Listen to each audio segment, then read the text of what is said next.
In this lesson, we will see together the negative pronouns, but more precisely, ne, nul.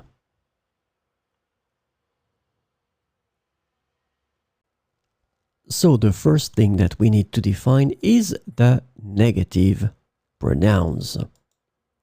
So these pronouns indicate the absence of something. These negative pronouns are typically used with ne in a similar way to ne pas.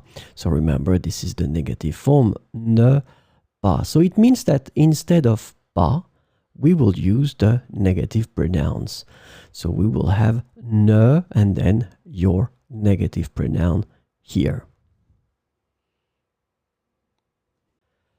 So this lesson is about ne, nul.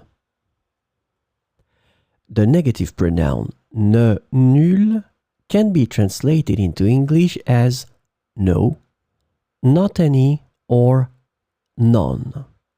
Keep in mind that in that case, as we're using nul written like that, N-U-L, it will be for the masculine form. So let's see some examples. Il ne montre nul signe de fatigue. Il ne montre nul signe de fatigue. So in that case, signe is masculine, so this is the reason why we will put the masculine form here, nul.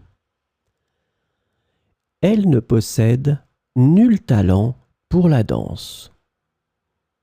Elle ne possède nul talent pour la danse. Nous n'avons nul doute quant à sa décision. Nous n'avons nul doute quant à sa décision. Vous ne voyez nul inconvénient à cette proposition. Vous ne voyez nul inconvénient à cette proposition.